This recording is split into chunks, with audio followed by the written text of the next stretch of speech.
کیونکہ کہیں ایسا نہ ہو کہ آم کے درخت میں لگ جائے نیم کی نبولی۔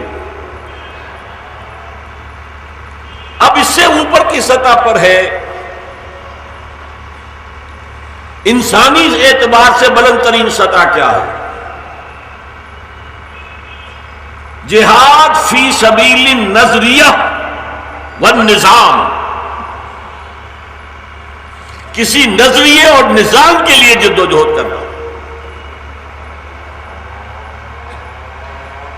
دیکھیے اسلام میں ایمان ایک نظریہ ہے، ایک فلسفہ ہے، اس پر عمارت کھڑی ہوتی ہے نظام اسلام کا۔ کمیونزم میں مارکسزم نظریہ تھا، آئیڈیالوجی تھی، فلسفہ تھا، اس پر جو نظام کھڑا ہوتا تھا وہ کمیونزم تھا۔ تو انسان کی بلند ترین فیکلٹی کیا ہے؟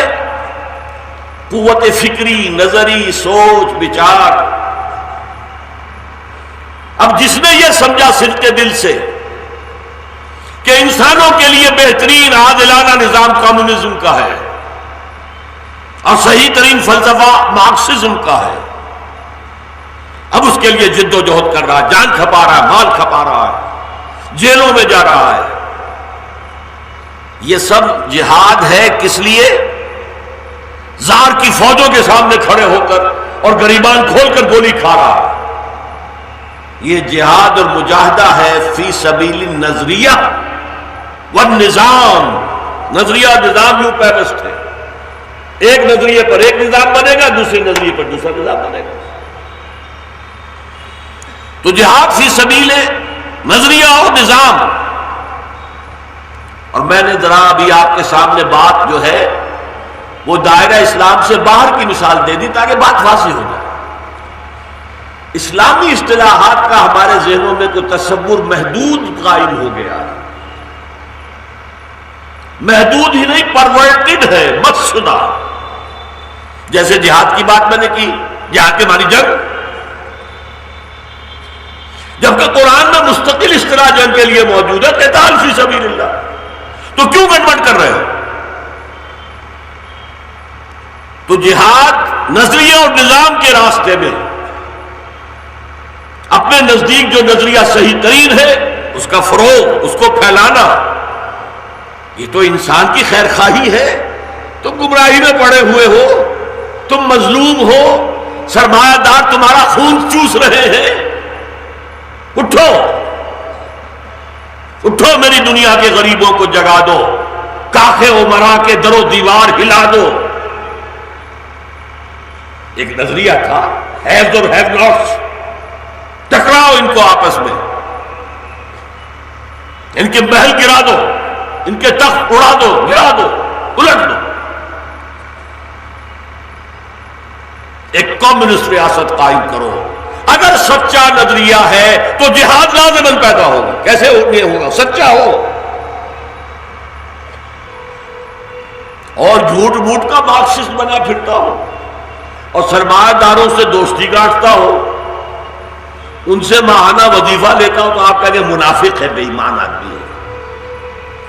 سچا کمیونسٹ تو وہی ہوگا تو جد و جہد کرے، محنت کرے، سرمایہ داروں کو اپنا دشمن سمجھے، ان سے کوئی مدد نہ لے۔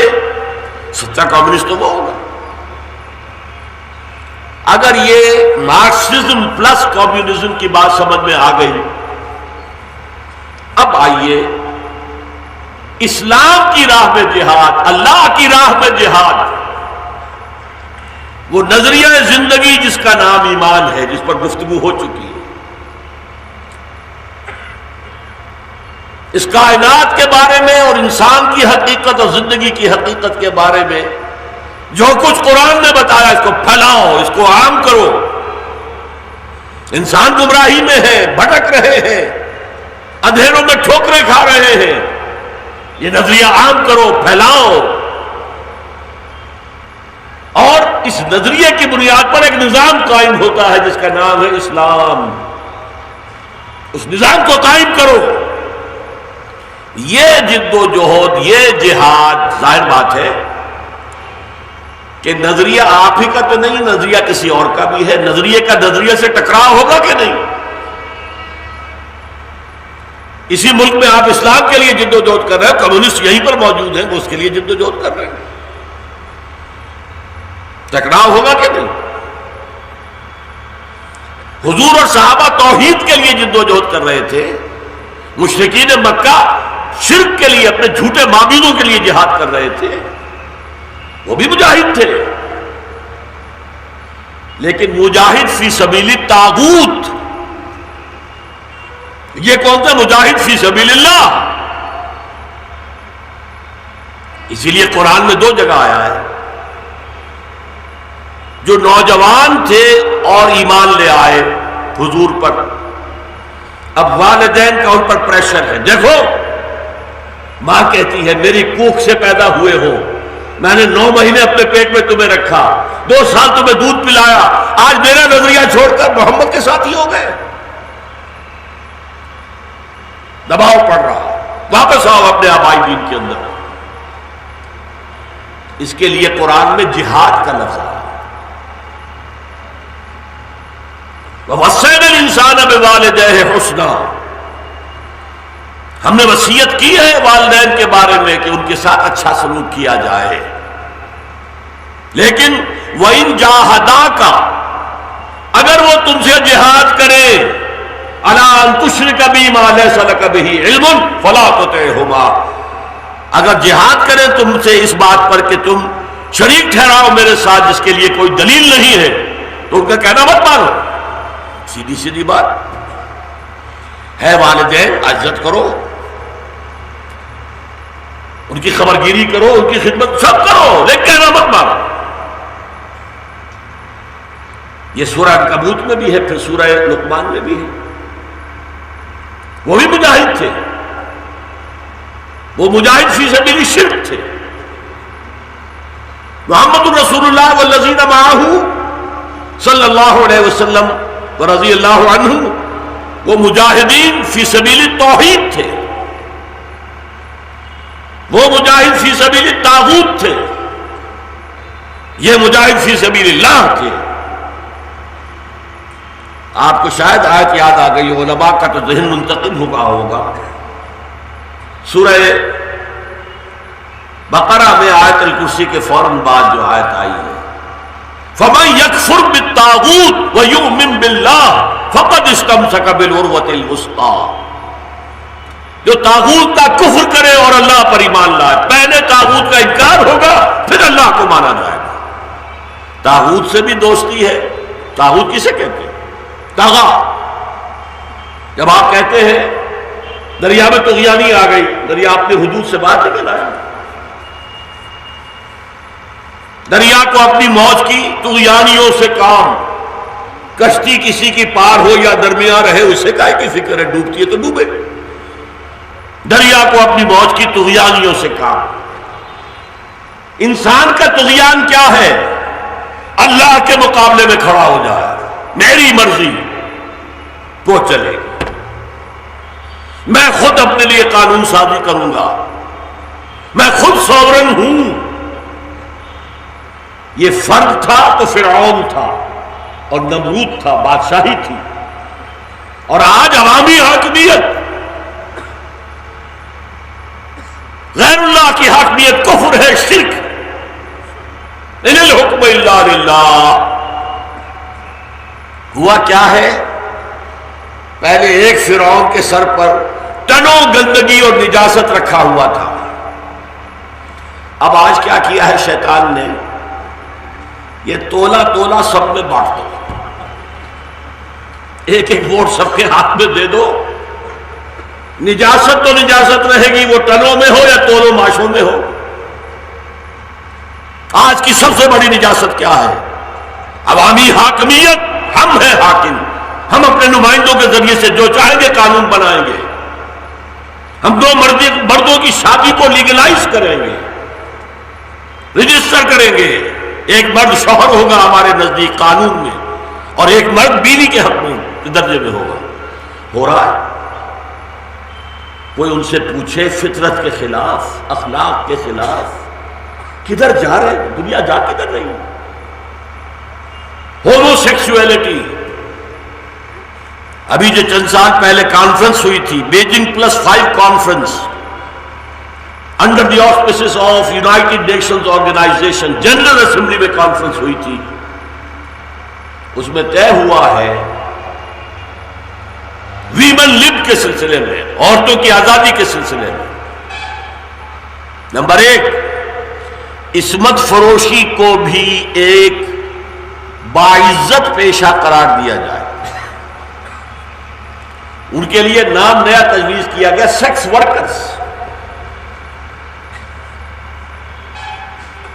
باعزت، آپ نفرت نہیں کر سکتے۔ کوئی شخص اپنے ہاتھ کے پٹھوں کو استعمال کر رہا ہے اور کسی چلا رہا ہے اور ویج لے رہا ہے، کسی نے اپنے جسم کے کسی اور حصے کو استعمال کیا ہے اور اجرت لے رہی ہے، کیا فرق ہے؟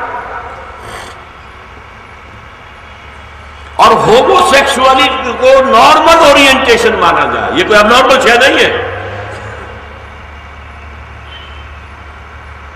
اور عورت اور مرد وراثت میں اور طلاق اور کے حقوق میں برابر ہوئے۔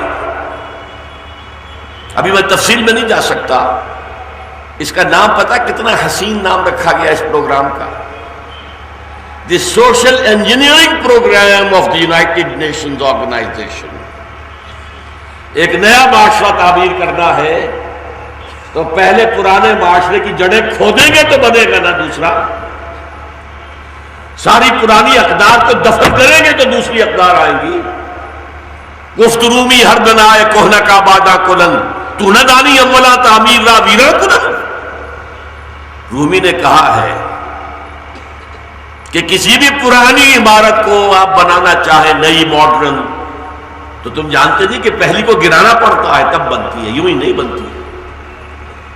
پہلے ایگزسٹنگ نظام کو گراؤ گے تو دوسرا نظام آئے گا نا۔ بادشاہت ختم ہوگی تو جمہوریت آئے گی، سرمایہ داری ختم ہوگی تو کمیونزم آئے گا، کفر ختم ہوگا تو اسلام آئے گا، کفر کی بالادستی ختم ہوگی تو اسلام آئے گا۔ لہذا یہ جہاد میں نے بتایا، پھر نوٹ کرتے جائیے، جہاد ہر living organism struggle for existence مسلمان کرتا ہے شریعت کے اصولوں کے مطابق تو جہاد ہے، مجاہد ہے۔ پھر انسانی سطح پر جہاد فی سبیل الحقوق، فی سبیل الحریت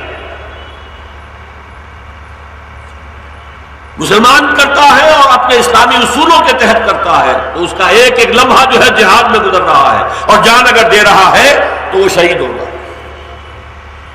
لیکن ٹاپ موسٹ جو جہاد ہے وہ کسی نظریے اور نظام کے لیے جہاد ہے، کیونکہ انسان میں فکر ہے نا سب سے اونچی چیز، اس کی بنیاد فکر، غلط فکر کو جڑ سے اکھیڑ کر پھینکنا ہے اور صحیح فکر ایمان دلوں میں جاگزین کرنا ہے۔ باطل نظام طاغوت کا نظام جڑ سے اکھیڑ کر پھینکنا ہے اور اللہ کا نظام قائم کرنا ہے۔ اس میں جو جد و جہد ہوگی، جو جان لگے گا، مال لگے گا، جان کھپے گی، جیلوں میں جائیں گے، لاٹھیاں کھائیں گے، جو بھی کچھ ہوگا، یہ جہاد فی سبیل اللہ ہے۔ اللہ کے ایمان کی طرف لوگوں کو دعوت دینا اور اس کے دیے ہوئے دین حق کو غالب کرنے کی جد و جہد کرنا، یہ جہاد فی سبیل اللہ ہے۔ اب آپ سمجھ گئے، جہاد حریت علیحدہ ہے، جہاد زندگانی علیحدہ ہے، اور جہاد فی سبیل اللہ علیحدہ ہے۔ اب اس جہاد فی سبیل اللہ کی 3 منزلیں ہیں بڑی بڑی، اور ہر لیول پر 3 سب لیول ہیں۔ 3 × 3 کتنے ہو گئے؟ 9۔ 8 منزلیں جہاد ہیں، 9ویں منزل قتال ہے۔ قتال خاص ہے، جہاد عام ہے۔ 8 منزلیں جہاد کی ہیں، اور جب تک یہ منزل بمنزل آپ نہیں چڑھیں گے، آپ چاہے فوراً کود کر 9ویں منزل پر چڑھ جائیں تو اپنی ہی جان کو ہلاک کریں گے۔ منزل بمنزل چڑھنا ہوگا۔ آج جہاد ان لوگوں کی وجہ سے بھی بدنام ہو گیا ہے. ایک تو قتال، جہاد، قتال جو ہے وہ جہاد، مسلمان کرے تو جو بھی کرے وہ جو ہے جہاد فی سبیل اللہ. اور پہلی منزلیں طے کیے بغیر جاتے چڑھ جاتے ہیں 9ویں منزل کے اوپر. اب آپ یہ 3 منزلیں اور اس کے 3 سب لیولز سمجھ لیں.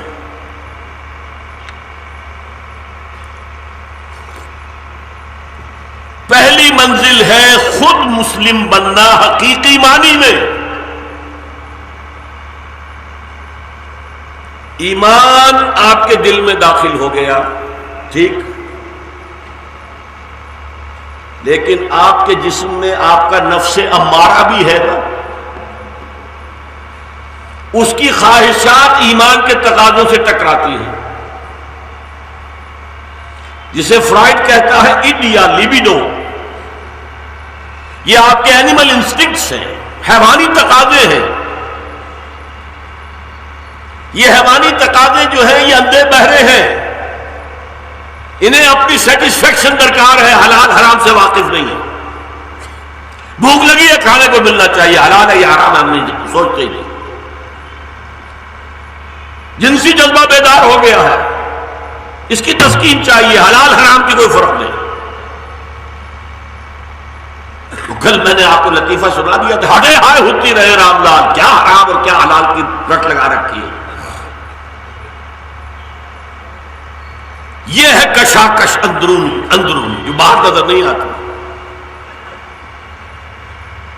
اور اس کو کہا گیا جہاد اکبر. سب سے اونچا جہاد تو 3ری منزل کا ہوگا، بلکہ 9ویں منزل کا ہوگا، لیکن سب سے اہم جہاد تو پہلی منزل کا ہے. پہلی منزل ہوگی تو دوسری بنے گی، دوسری ہوگی تو تیسری بنے گی. اہم ترین پہلی منزل ہے، بلند ترین 9ویں منزل. فرمایا حضور نے المجاہد من جاہد نفسہ، اصل مجاہد تو وہ ہے جو اپنے نفس کے خلاف جہاد کر سکے، نفس کے تقاضوں کو کنٹرول کرے اور اللہ کے حکم کو نفس پر نافذ کرے. بڑا پیارا شعر کہا ہے مولانا روم نے، نفس ما ہم کم ترس فرعون نیست، میرا نفس بھی فرعون سے کم نہیں ہے. فرعون نے کیا کہا تھا؟ الیس لی ملک مصر، کیا مصر کی بادشاہی میری نہیں ہے؟ وہاں سے الانہار و تجری من تحتی، اور سارا یہ آبپاشی کا نظام میرے کنٹرول میں نہیں ہے. جس کا چاہوں ڈوگا کھول دوں، جس کا چاہوں بند کر دوں، جس کو چاہوں پانی دوں، جس کو چاہوں نہ دوں. یہ کہا تھا کہ نہیں؟ اور اس کے معنی کیا تھے؟ انا ربکم الاعلی، میں تمہارا مالک ہوں، سب سے بلند و بالا رب ہوں. تو مولانا روم فرماتے ہیں میرا نفس بھی کم نہیں ہے. وہ کہتا ہے یہ جسم میری اقلیم ہے، میری سلطنت ہے، اس بار میرا حکم چلے گا، میں نہیں جانتا کیا حلال کیا حرام. نفس ما ہم کم ترس فرعون نیست، لیکن ایرا اون نیست، اس کے لیے مدد بہت تھی، اس کی فوج تھی. لہذا اس نے زبان سے بھی کہہ دیا انا ربکم الاعلی، میں درویش ہوں، میرا کوئی نہیں. تو میں زبان سے تو نہیں کہتا، کہہ نہیں سکتا، نفس میرا یہی کہتا ہے، میں حاکم ہوں اس وجود کا، میرا حکم ماننا.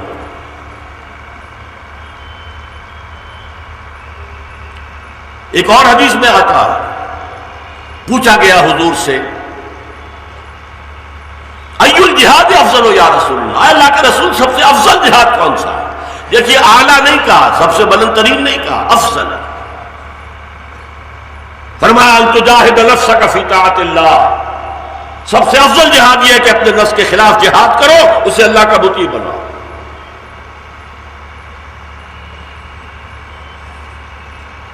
یہ جہاد ہے سب سے پہلا جہاد.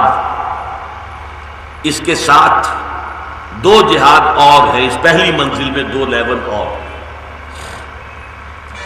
ایک یہ کہ اس نفس کو ایکسائٹ کرنے والا، اس میں پھونکے مارنے والا، اس میں ہیجان پیدا کرنے والا، اس میں جوش پیدا کرنے والا شیطان لعین اور اس کی ذریت معنوی اور ذریت صلبی ہے. شیطان کے خلاف جہاد کرو.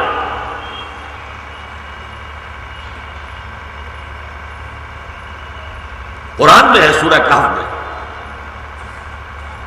افتتخذونہ وذریتہ اولیاء من دونی وہم لکم عدو.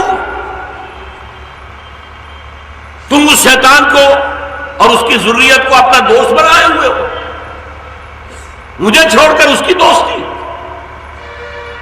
بئس للظالمین بدلا، ان ظالموں کے لیے، مشرکوں کے لیے بہت بڑا بدلہ ہے جو ملا ہے انہیں، اللہ کی دوستی چھوڑ کر شیطان کی دوستی. دوسری جگہ فرمایا ان الشیطان لکم عدو فاتخذوہ عدوا، شیطان تمہارا دشمن ہے، اس کو اپنا دشمن سمجھو. شیطان کے خلاف جنگ کیسے ہوگی یہ میں بعد میں بتاؤں گا، ابھی صرف گن لیجئے. آپ اسلام پر کاربند اگر نہیں ہوتے تو آپ منافق ہیں، ایمان کے دعوے دار ہیں. ایمان اندر اتر گیا ہے تو اب یا ایمان جیتے گا یا نفس جیتے گا، یا آپ نفس کے بندے بن جائیں گے یا اللہ کے بندے بن جائیں گے. یہ جہاد ہے جو اندر ہو رہا ہے مسلسل مسلسل مسلسل، اور اس میں نفس میں پھونکے مارنے والا. حدیث میں آتا ہے نا، جب اللہ کے ذکر سے دل خالی ہو تو شیطان اپنی تھوتنی وہاں دل پر رکھ کر پھونکے مارتا ہے. اب آپ کے جذبات میں ہیجان آ رہا ہے، اب آپ کی شہوت بڑک اٹھی ہے، اب آپ کے اندر لالچ جو ہے وہ اس کا طوفان آ گیا ہے، اور آپ ہر بری سے بری حرکت کر رہے ہیں. ان الشیطان لکم عدو فاتخذوہ عدوا، اسے دشمن سمجھو، اس کے خلاف جہاد کرو. اور اس سطح کا تیسرا جہاد کیا ہے؟ معاشرہ بگڑا ہوا ہے، اس کے سوشل پریشرز ہیں جو آپ کو دبا رہے ہیں. ادھر چلو، آج کا دستور یہ ہے، آج کا معاملہ یہ ہے، تمہیں دنیا میں کامیاب ہونا ہے تو یہ کرنا پڑے گا، یہ کرنا پڑے گا، سودی کام کاروبار کرنا پڑے گا، ورنہ رہ جاؤ گے پیچھے، دوڑ میں پیچھے رہ جاؤ گے. یہ سوشل پریشرز، اس کے خلاف جہاد. آپ کو معلوم ہے اگر کوئی موب جا رہا ہے کہیں، بڑا ہجوم، تو آپ اگر اس کے ساتھ چلیں گے تو آپ کو محنت بھی نہیں کرنی پڑے گی، وہ خود ہی آپ کو بہا کے لے جائے گا. اور اگر اس کے خلاف جانا چاہیں گے تو کتنی سٹرگل کرنی پڑے گی. ہجوم تو ادھر جا رہا تھا، آپ جانا چاہتے ہیں ادھر. یہ جو رمیے جمرات کے اوپر لوگ پس جاتے ہیں، سینکڑوں آدمی کیوں ہو گئے شہید، کیوں ہو گئے؟ راستے انہوں نے مقرر کیے، یہ جانے کا یہ آنے کا ہے. اب جو خلاف ورزی کرتے ہیں ادھر سے وہ آ رہے ہیں، ادھر سے یہ جا رہے ہیں، ٹکراؤ تو ہوگا. کمزور آدمی نیچے گرے گا، اس کے اوپر سے گزر جائیں گے، کچھ لے جائیں گے. تو اگر آپ معاشرے کے خلاف چلتے ہیں تو ہو سکتا ہے بہت زور لگا کر آپ 4 قدم آگے بڑھے اور کوئی معاش اس کا دباؤ جلوس کا یا اس موت کا آیا اور 10 قدم پیچھے لے گیا آپ کو. یہ ہوگا. تو یہ جہد مسلسل ہے، یہ کشمکش مسلسل ہے. انسان کی زندگی کا کوئی لمحہ اس کے ہاتھ سے خالی نہیں. بتائیے مجھے، فجر کا وقت ہے، اذان کی آواز بھی آ گئی ہے، اللہ کی پکار آ گئی ہے. یہ مؤذن کی پکار نہیں، اللہ کی پکار.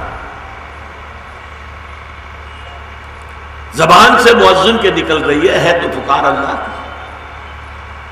اور آپ کے نفس نے کہا بھی اور سو جی، اور آپ نے چادر وغیرہ کمبل ذرا ٹھیک ٹھاک کی، کروٹ لی اور انٹا غفیل ہو گئے، تو آپ نے کس کی بندگی کی ہے؟ اللہ کی یا اپنے نفس کی؟ اسی کو قرآن کہتا ہے افرأیت من اتخذ الہہ ہواہ.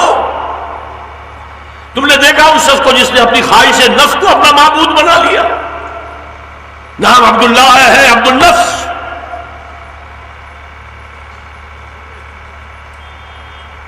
دولت کی محبت. ایمان کہہ رہا ہے یہ حرام کام ہے، مت کرو. نفس کہتا ہے نہیں جی چھوڑو اس کو، کیا حلال کیا حرام. دولت آنی چاہیے. اور آپ نے کو پیچھے پھینکا اور نفس کے حکم کو مان لیا، تو آپ کا معبود کون ہے؟ دیکھیے، آپ ان کمیونسٹوں کو منافق کہتے تھے کہ جو کہیں کہ ہم کمیونسٹ ہیں اور دوستیاں گاٹھے سرمایہ داروں کے ساتھ، ان سے ماہانہ پیسے وصول کریں، ہم تمہارے کارخانے کے اندر نہیں ہونے دیں گے ہڑتال، لاؤ۔ منافق تھے کہ نہیں؟ اپنے آپ کو سوچیے آپ کہاں کھڑے ہیں؟ جو فتویٰ دوسروں پر لگاتے اپنے آپ کو بھی تو اس کے اوپر تولیے نا۔ دیکھیے، اسی لیے کہا ہے زمانہ بات تو نہ سازت، زمانہ اگر تمہارے ساتھ ہم آہنگ نہیں ہے تو اب دو راستے ہیں۔ زمانہ بات تو نہ سازت، تو باسمانہ بے ساز، تم زمانے کے ہم آہنگ ہو جاؤ چٹی، اب کوئی فرکشن نہیں رہے گی، جدھر موت جا رہا ادھر ہی آپ بھی چلنا شروع کر دیں، کوئی فرکشن نہیں۔ لیکن صاحب ہمت لوگوں کا، جنہیں کوئی یقین ہو جائے اللہ پر اور دین پر، ان کا راستہ کیا ہوگا؟ زمانہ بات نہ سازت تو با زمانہ ستیز، لڑو اس زمانے کے ساتھ، چلو اللہ کے راستے پر۔ زمانہ تمہیں کہے دقیانوس، کہے پاگل، فینیٹکس، دیوانے، مجنون، شکریہ کے ساتھ یہ خطاب وصول کیجئے کہ یہی خطاب محمد رسول اللہ کو دیے گئے تھے۔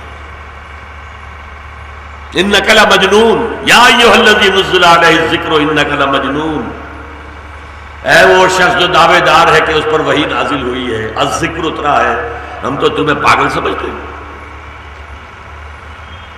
اور اس دور کے فلسفیوں نے کہا وحی کیا ہے؟ مرگی کا دورہ پڑتا تھا، اللہ خیر صلی اللہ،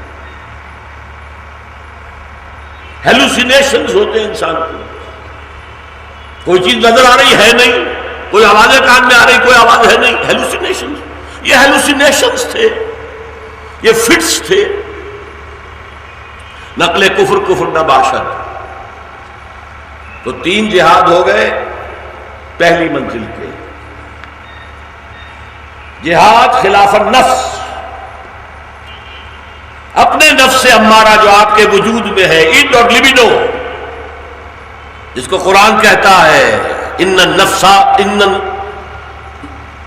لامارۃ بالسوء، یہ نفس تو بدی کا حکم دیتا ہی ہے۔ سوال یہ کہ آپ اپنے آپ کو کنٹرول میں رکھ سکتے ہیں کہ نہیں، اور نفس کو تابع کر سکتے ہیں کہ نہیں، یہ کشاکش تو ہوگی۔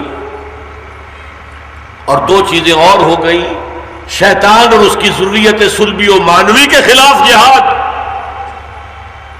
اور نمبر 3 بگڑے ہوئے معاشرے کے جو دباؤ ہے اس کے خلاف جہاد۔ زمانہ باطل و سعادت تو بعد زمانہ ستیز، یہ 3 جہاد کریں گے تو آپ مسلمان بن سکیں گے۔ یہ نہیں مسلمان کے گھر میں ہو گئے تو مسلمان ہے، پیدا ہو گئے، حرام ہے، حلال ہے، جائز ہے، ناجائز ہے، صحیح ہے، غلط ہے، جو کچھ ہے۔ میں نے کہا تھا نا، مال کی محبت، حدود حلال اور حرام کو اگر آپ نے مال کی محبت کے تابع کر دیا تو حضور کے الفاظ سنیے، تعس عبد الدینار و عبد الدرہم، ہلاک ہو گیا یا ہلاک ہو جائے درہم و دینار کا بندہ۔ نام عبد الرحمن ہے عبد الدینار، نام ہے عبد الرحمن۔ درہم و دینار آنے چاہیے، حلال سے، حرام سے، جائز سے، ناجائز سے بحث نہیں۔ تو تعس عبد الدینار و عبد الدرہم، عبد الدرہم ہے، یہ نام عبد الرحیم ہے،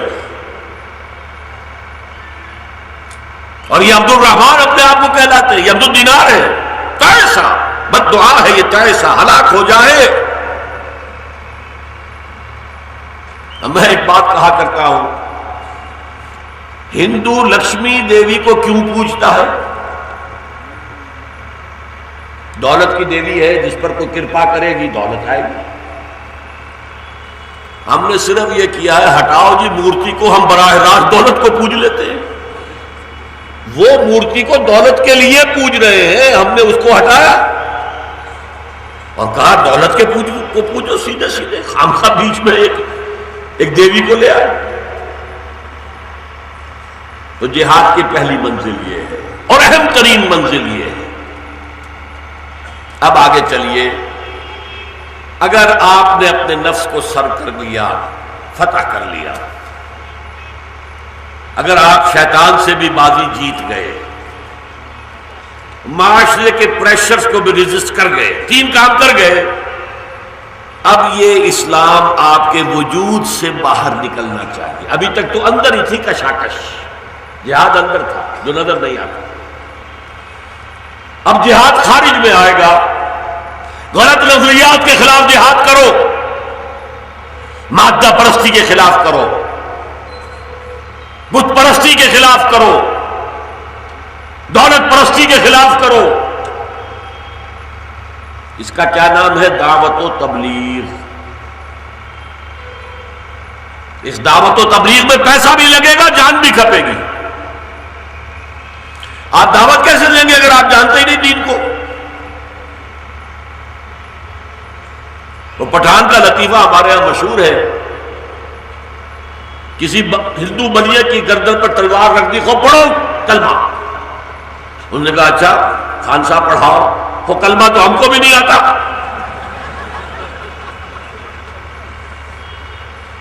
تو آپ پہلے کلمہ سیکھیں تو کلمہ پڑھوائیں گے نا، پہلے قرآن سیکھیں تو دعوت دیں گے،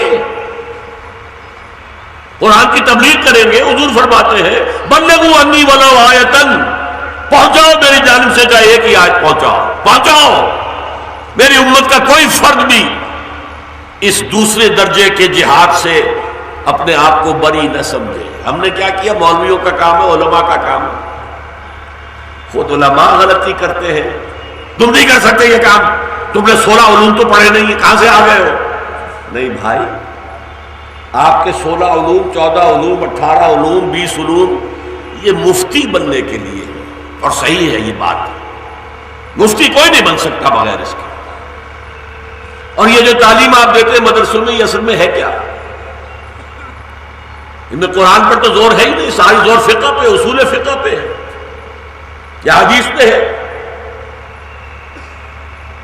وہ کیوں ہے؟ یہ اصل میں مسلمان حکومتوں کی سول سروس کے لیے اکیڈمیز تھی۔ جب مسلمان حکومتیں تھی، قاضی چاہیے کہ نہیں؟ جج، تو وہ فقہ جانیں گے تو جج بنیں گے۔ تو مفتی چاہیے، ایکسپرٹس ان لا، جو فتویٰ دے سکے، تو وہ پڑھیں گے یہ علوم سارے، تبھی فتویٰ دیں گے نا۔ 3 عہدے تھے مسلمانوں کے ہاں، قاضی، مفتی اور خطیب۔ یہ نہیں تھا جو چاہے مسجد جامع بنا لے اور خطیب کی کسی کو رکھ دے تنخواہ کے اوپر یا کوئی اور۔ صرف حکومت کے تحت خطبہ صرف حکومت کا اپوائنٹڈ آدمی دے گا۔ 5 وقتہ نماز کے لیے جتنی چاہو مسجدیں بنا لو، مسجدیں جامع تم نہیں بنا سکتے، وہ حکومت کے کنٹرول میں ہوگی۔ خطیب حکومت کا اپوائنٹڈ ہوگا۔ ان 3 عہدوں کے لیے تیار کرنے کے لیے یہ درس نظامی تھا۔ بہرحال یہ دعوت و تبلیغ جس کے لیے یہ امت اٹھائی گئی،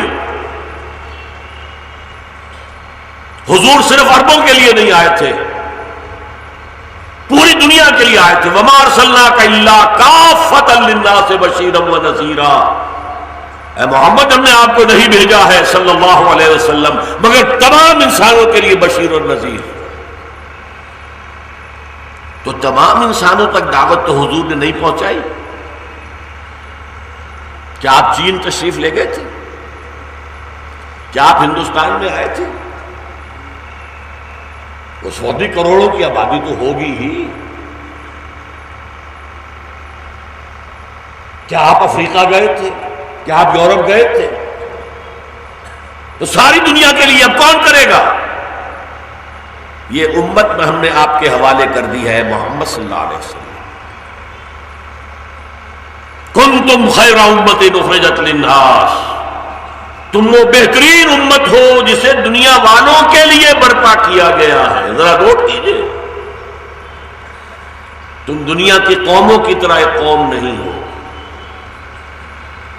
دنیا کی ہر قوم اپنی سربلندی کے لیے، اپنی عزت کے لیے، اپنے ماحول کی بہتری کے لیے، اپنے عوام کی بہبود کے لیے کام کرتی ہے۔ اے مسلمانوں، تمہیں دنیا والوں کے لیے نکالا گیا ہے، اپنے لیے نہیں۔ تأمرون بالمعروف وتنہون عن المنکر وتؤمنون باللہ، نیکی کا حکم دو، بدی سے روکو۔ تمہیں تو ہم نے خدائی فوجدار بنایا ہے۔ وَكَذَلِكَ جَعَلْنَاكُمْ أُمَّةً وَسَطًا لِتَكُونُوا شُهَدَاءَ عَلَى النَّاسِ وَيَكُونَ الرَّسُولُ عَلَيْكُمْ شَهِيدًا، تمہیں ایک درمیانی امت بنایا اس لیے گیا ہے تم پوری نوع انسانی کے اوپر گواہی دو دین حق کی، قول سے، عمل سے، نمونہ پیش کر کے، اور محمد ہمارے رسول صلی اللہ علیہ وسلم تم پر گواہی دے۔ یہ گواہی قیامت کے دن ظاہر ہوگی۔ فَلَنَسْأَلَنَّ الَّذِينَ أُرْسِلَ إِلَيْهِمْ وَلَنَسْأَلَنَّ الْمُرْسَلِينَ، ہم پوچھ کر رہیں گے ان سے بھی جن کی طرف رسولوں کو بھیجا، اور ہم پوچھ کر رہیں گے رسولوں سے بھی۔ عیسیٰ ابن مریم، کیا تم نے کہا تھا ان لوگوں سے کہ مجھے اور میری ماں کو بھی خدا بنا دینا؟ ہے کہ نہیں سورہ مائدہ میں؟ کس انداز میں، پرجلال انداز میں۔ یا عیسیٰ ابن مریم انت قلت للناس اتخذونی وامي الہین من دون اللہ، اور اس کے بعد کس طرح وہ ہاتھ جوڑ کر عرض کریں گے، اے اللہ میں نے ایسا نہیں کیا، میں نے تو وہی کہا ان سے جو تو نے کہا تھا۔ ہر امت کا رسول کھڑا ہو کر گواہی دے گا، پروزیکیوشن وٹنس، استغاثے کا گواہ بنے گا عدالت خدا بندی میں۔ اے اللہ تیرا جو پیغام آیا تھا میں نے انہیں پہنچا دیا۔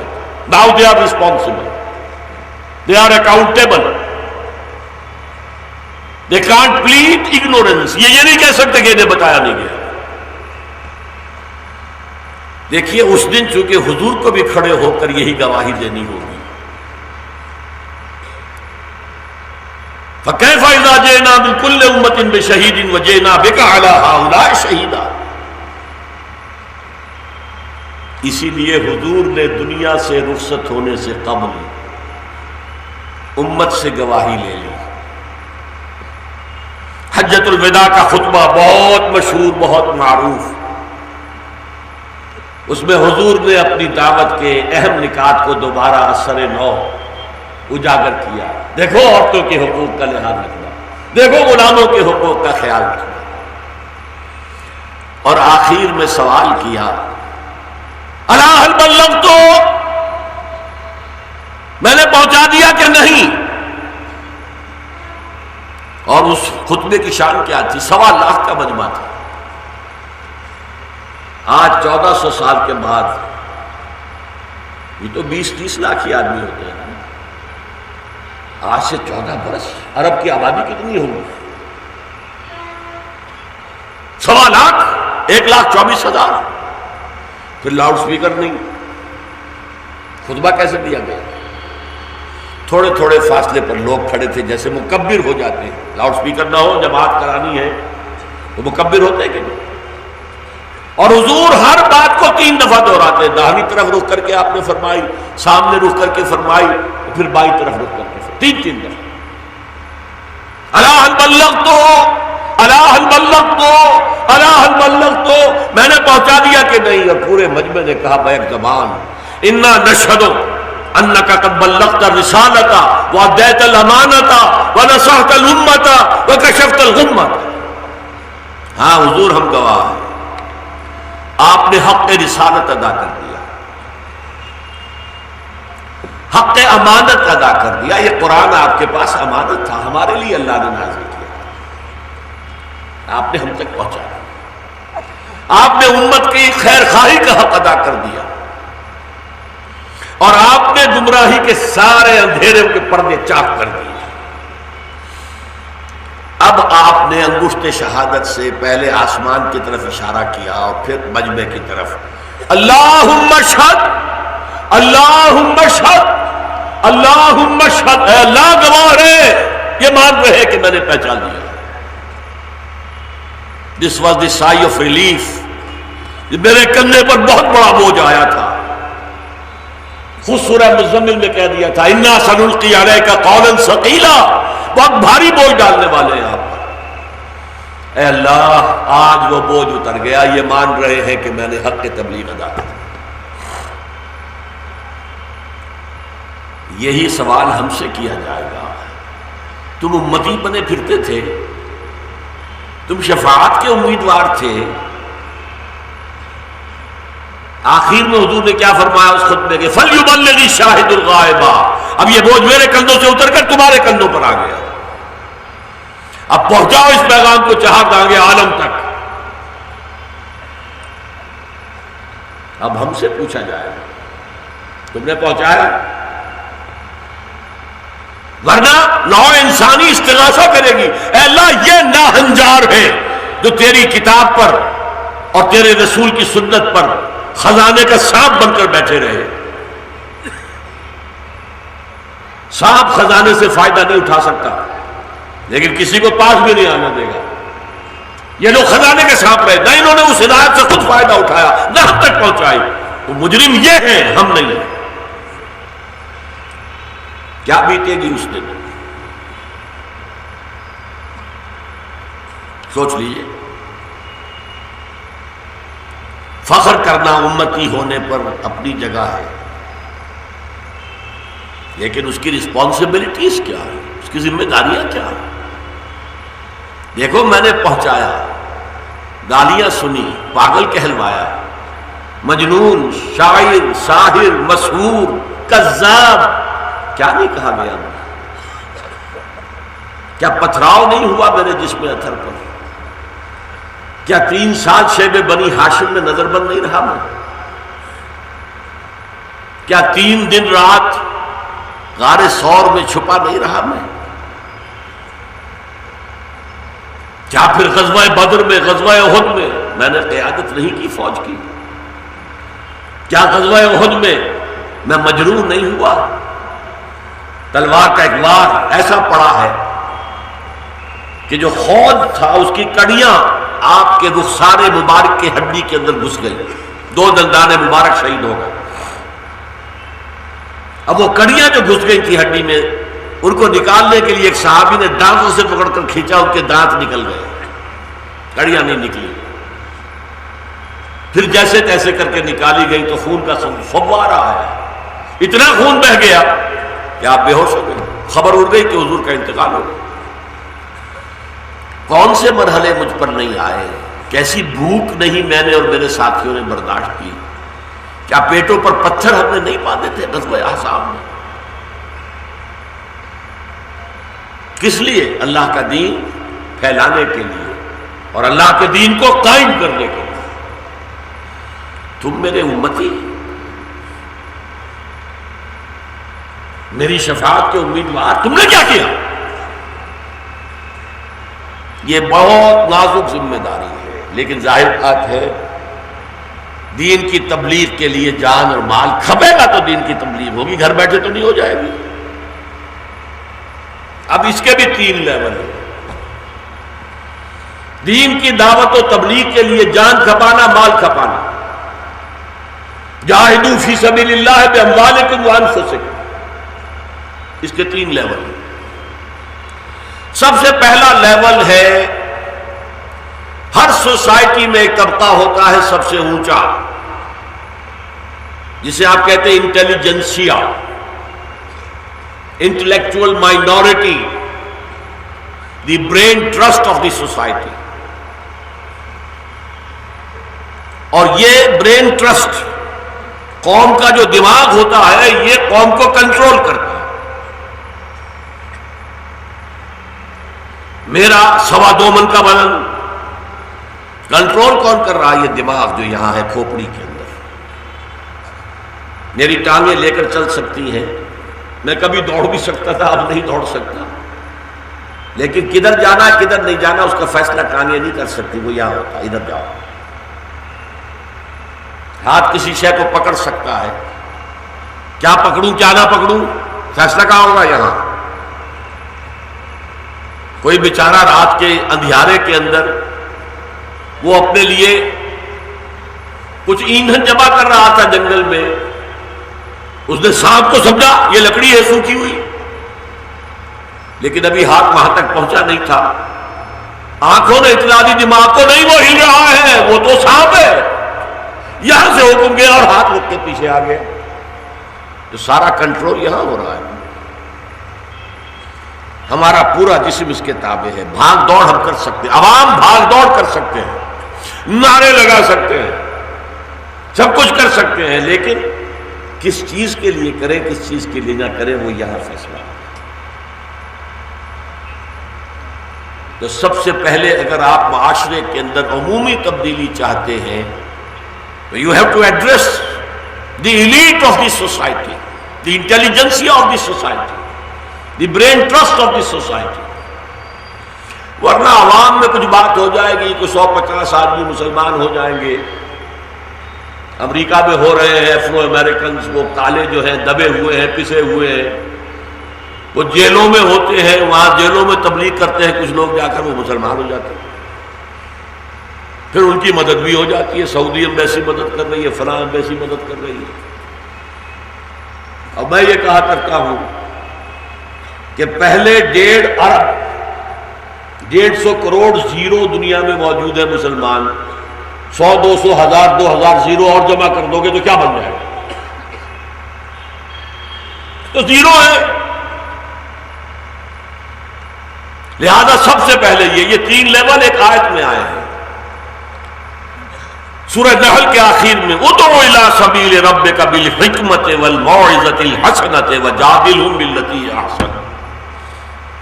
بلاؤ اپنے رب کے راستے کی طرف اولین حکمت کے ساتھ، دانائی کے ساتھ، وزڈم کے ساتھ. اس لیے کہ یہ اونچا طبقہ سرمن نہیں سنے گا، واز نہیں سنے گا، مسکرا دے گا یہ واز کہہ رہے بھائی دلیل لاؤ.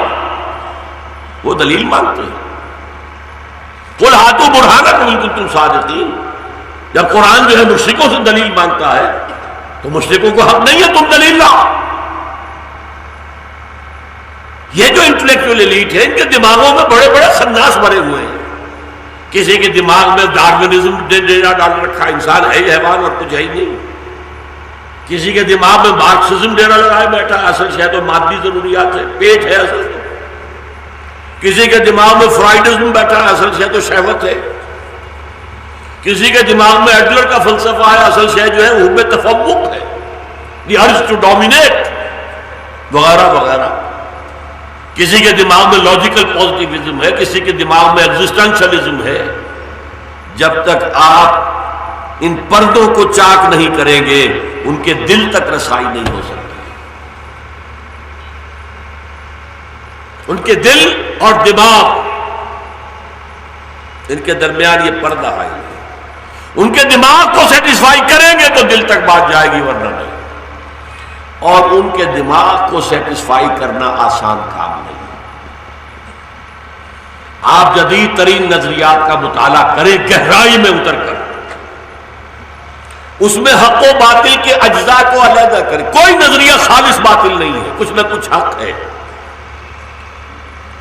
باطل شے کا تو کوئی وجود ہی نہیں ہے. ہر باطل حق کے کسی حصے کو لے کر، جیسے آکاش بیل ہوتی ہے وہ خود کھڑی نہیں ہو سکتی، درخت کے اوپر چڑھ گئی.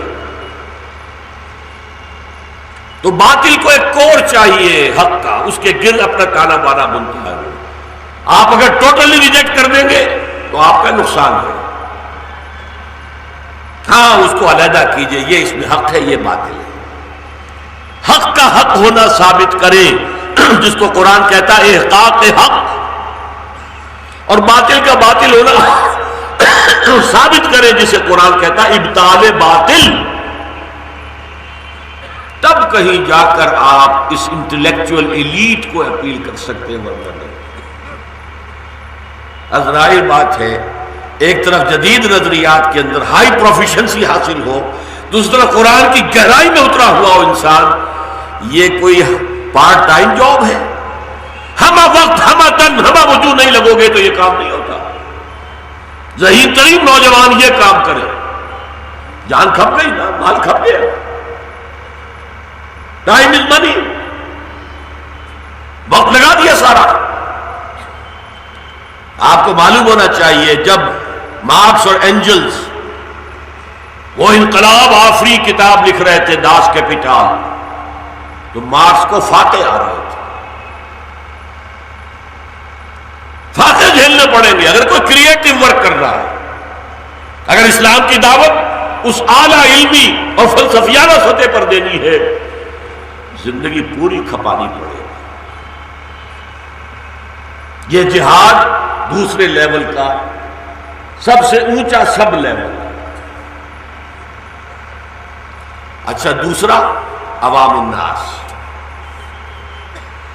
عوام الناس کے دماغوں میں کوئی خناس نہیں ہے. انہیں کیا پتا فرائڈ کس بلا کا نام ہے, ڈارون کس چڑیا کا نام ہے. تو ان کے دماغ کلین سلیٹ ہیں, جو آپ لکھ دیں گے لکھا جائے گا. اور ان کے آپ دل تک براہ راست پہنچ سکتے ہیں. دماغ راستے میں حائل ہی نہیں ہوگا, کوئی خناس ہے ہی نہیں اس میں. ایک صرف اس کا تقاضا ہے, دو, از دل خیزت بر دل ریزت. آپ کے دل سے بات نکلے گی دل میں جا لگے گی. اور صرف ان کی خیر خواہی مطلوب ہو, یہ نہیں اپنے ان کا روب گانٹنا ہو, اپنے تقوی کا تکبر جتلانا ہو. نہیں نہیں, گئے آپ, زیرو ہو گئے. خیر خواہی, میرے بھائی بات یوں نہیں یوں ہے, سوچو. میری کوئی غرض نہیں ہے, میں چاہتا ہوں کہ تم اللہ کے عذاب سے بچ سکو. از دل خیزت بر دل خیزت, ٹوٹے پھوٹے الفاظ میں کہو گے وہ بھی اثر کرے گا, بشرطے کہ آپ کا کردار اس کے مطابق. اگر وہ دیکھے گا باتیں بڑی اچھی بنا رہا, دیکھو اس کا کردار, تو پھر آپ کی دعوت بھی گئی اور الٹا اسلام کے کھاتے میں بدنامی آ گئی. تو یہود کے لیے کہا گیا تامرون الناس بالبر وتنسون انفسکم وانتم تتلون الکتاب افلا تعقلون. کیا تم لوگوں کو نیکی کا حکم دیتے ہو, اپنے آپ کو بھول جاتے ہو, اور کتاب پڑھتے ہو ہماری, عقل سے کام نہیں لیتے. اسی لیے فرمایا سورہ حامیم سجدہ میں وَمَنْ أَحْسَنُ قَوْلًا مِّمَّنْ دَعَا إِلَى اللَّهِ وَعَمِلَ صَالِحًا وَقَالَ إِنَّنِي مِنَ الْمُسْلِمِينَ. اس شخص سے بہتر بات کس کی ہوگی جو اللہ کی طرف بلائے اور نیک کرے عمل اور کہے میں بھی عام مسلمان ہوں. بھائی میں کوئی بڑا متقی ہونے کا دعوے دار نہیں, میں کوئی بہت روحانی آدمی ہونے کا دعوے دار نہیں, میں کوئی بہت بڑا عالم ہونے کا دعوے دار نہیں, میں اللہ کا بندہ ہوں, میں بھی مسلمان ہوں جیسے سب مسلمان ہیں. اس کا نام ہے موعظۃ الحسنہ, اچھا واعظ. عوام الناس کے لیے اچھا واعظ بہت مفید ہے. اگرچہ آج کل ہمارے ہاں واعظ جو ایک خاص فن تھا وہ ختم ہو گیا, بلکہ لوگ واعظ کو گھٹیا سمجھتے ہیں. واعظ واعظ کہہ رہے ہیں, گویا کہ کوئی اہم باب نہیں ہے. اس کی وجہ کیا ہے؟ ہم نے واعظ کے لیے قرآن کو استعمال نہیں کیا. مولانا روم کے شعر ہیں, حافظ کے شعر ہیں, ضعیف حدیثوں سے واقعات لا کر سپر نیچرل واقعات بیان کیے جا رہے ہیں. ضعیف حدیث, واعظ دستان و افسانہ بند, مانیے او پست و حرف او بلند, از خطیب و دیلمی گفتارے او, با ضعیف و شاذ و مرسل کارے او. واعظ جو ہے بڑے بڑے ہاتھ ہلا کر واعظ کہہ رہا ہے, اس کے الفاظ بڑے بھاری بھرکم ہے, مفہوم بڑا پست ہے, ہلکا ہے. مانیے او پست حرف او بلند,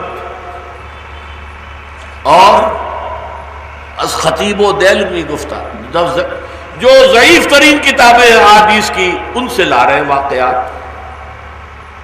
خطیب بغدادی اور دیلمی بعض ضعیف و شاذ و مرسل, ضعیف حدیث, شاذ حدیث, مرسل حدیث سے سارا واعظ کہہ رہے ہیں. جبکہ قرآن کہتا ہے میں ہوں موعظہ, یا ایھا الناس قد جاءتکم موعظۃ من ربکم وشفاء لما فی الصدور. اے لوگوں تمہارے پاس یہ موعظہ آ گیا ہے تمہارے رب کی طرف سے, یہ واعظ ہے, یہ ہے اصل واعظ, اور یہ ہے شفاء لما فی الصدور, سینوں کے اندر کی بیماریوں کے لیے شفا ہے. وہ بیماریاں انجائنا نہیں, بیماریاں تکبر, حسد، حب دنیا، حب مال، حب جاہ، حب شہرت، یہ ہے اصل بیماری۔ تو اسی لیے فرمایا ادعو الی سبیل ربک بالحکمت، یہ ہائیسٹ لیول، والموعظۃ الحسنۃ، یہ عوامی سطح۔ اور تیسرا درجہ یہ ہوتا ہے کہ ہر معاشرے میں کچھ لوگ ہوتے ہیں جو تنخواہ یافتہ ہوتے ہیں آپ کو گمراہ کرنے کے لیے۔ فلانی مشنری، کروڑوں کے بجٹ ہوتے ہیں ان کے، پورے ملکوں جیسے بجٹ ہوتے ہیں، تنخواہ یافتہ ہیں، آئے ہوئے ہیں، وہ آپ سے مناظرے بھی کریں گے۔ ہندوستان کی تاریخ کا ایک بہت ہی اہم واقعہ ہے۔ پادری فینڈر، ایک جرمن کرسچین آیا، جبکہ ابھی انگریز ہندوستان میں داخل ہی ہوا تھا، قبضہ ہی تھا اس کا، چونکہ کلکتے سے شروع ہوا تھا۔ کلکتے ہی میں پہلا اردو پریس لگا اور اردو ترجمہ انجیل کے کروڑوں کی تعداد میں شائع کر کے تقسیم کیے گئے، اور پادری فینڈر آ گیا۔ اس نے کلکتے کے علماء کو چیلنج کیا، آؤ میرے ساتھ مناظرہ کرو۔ سب علماء شکست کھا گئے۔ وجہ کیا تھی؟ وہ عربی پڑھ کر آیا تھا، قرآن پڑھ کے آیا تھا، حدیث پڑھ کے آیا۔ ہمارے علماء تو کچھ پڑھتے ہی نہیں، تورات اور انجیل کو تو پڑھنے سے روکتے ہیں، بلکہ بہت سے لوگ تو قرآن کو ترجمے سے پڑھنے سے روکتے ہیں۔ مار کھائی۔ ایک واقعہ مجھے پروفیسر یوسف سلیم چشتی صاحب نے بتایا تھا، میں حیران ہوتا ہوں۔ شاہجہاں کے زمانے میں، اسی زمانے سے شروع ہو چکا تھا یہ ساحل ہند کے اوپر انگریزوں کی بستیاں بنی تھیں، کوٹھیاں کہلاتی تھیں، تجارتی کوٹھیاں۔ ایک ڈاکٹر نے، اسے بواسیر کا مرض تھا شاہجہاں کو، اور کسی سے علاج نہیں ہو سکا، جراح لوکل، اور بواسیر کا مریض بیٹھ نہیں سکتا، یہ تخت پر شہنشاہ کیسے بیٹھے؟ اس انگریز ڈاکٹر نے آ کے آپریشن کیا، ٹھیک ہو گئے۔ اب آگو کیا مانگتے ہو؟ اس نے کہا جی ہمیں تجارتی حقوق دے دیے جائیں۔ وہاں سے انگریز کی آمد شروع ہوئی، ایسٹ انڈیا کمپنی بنی۔ شاہجہاں کے دربار میں ایک پادری آیا، اس نے چیلنج کیا۔ تمام علماء جو درباری تھے، اونچے عام درباری عالم ہونا آسان کام تھا۔ اور ایک واقعہ ایسا ہوا کہ اس نے کہا یہ آیت قرآن کی ہے، سب نے کہا ہے ہی نہیں، ہے ہی نہیں، ہے ہی نہیں، قرآن میں ہے ہی نہیں۔ اس نے کہا لاؤ قرآن کھولا، دکھا دیا، دیکھو یہ آیت۔ کیا حال ہوا ہوگا؟